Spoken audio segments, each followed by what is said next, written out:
Une guerre systématique de prière contre le royaume des ténèbres est possible. Elle implique la coopération des croyants avec l'Esprit de Dieu pour la délivrance de l'Église. Ce qui hâtera le moment de l'enchaînement ultime du grand serpent. Apocalypse 20, 1-3. Une chaîne matérielle ne serait liée à un être surnaturel. Il est donc possible que l'ange puissant et fort symbolise le Christ mystique, formé par la réunion des membres victorieux. L'enfant de la vision du chapitre 12 et de la tête qui reçoivent alors le mandat de saisir le séducteur pour le précipiter dans l'abîme et l'y enfermer pour 1000 ans. Dans quelle mesure la prière influence-t-elle les légions de la lumière? Nous ne le savons pas exactement. Bien des passages des Écritures enseignent que les anges restés purs exercent un ministère de combat en faveur des saints. Ici-bas, activité que bien des chrétiens soupçonnent à peine.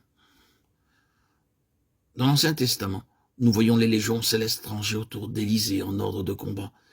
Dans le Nouveau Testament, c'est au chapitre 12 de l'Apocalypse, Michel et ses anges qui luttent contre le dragon, les anges déchus, pendant que l'Église sur terre soutient un même combat. Les forces unies des légions angéliques et l'Église sont manifestement engagées dans une lutte identique contre les légions de Satan.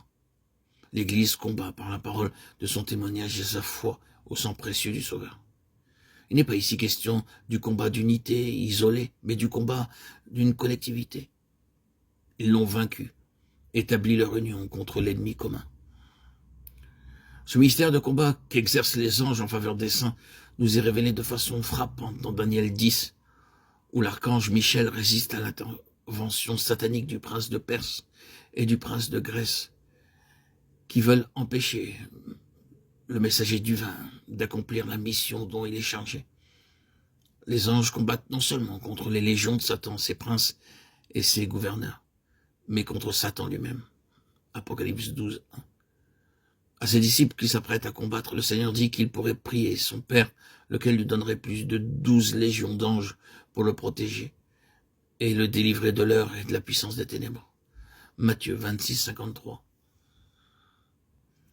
Toutefois, il choisit de soutenir seul son combat et n'accepte d'autre secours que celui de l'ange envoyé en Gethsémani pour le fortifier.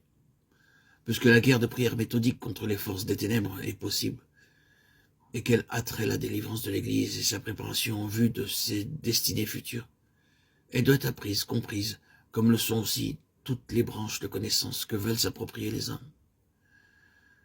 Si nous assimilons la guerre de prière à celle que se livrent les nations entre elles et que nous examinions comment se forment les armées, nous constatons que les chefs ont commencé par apprendre le métier des armes, mais qu'avant de commander, ils ont dû apprendre à obéir.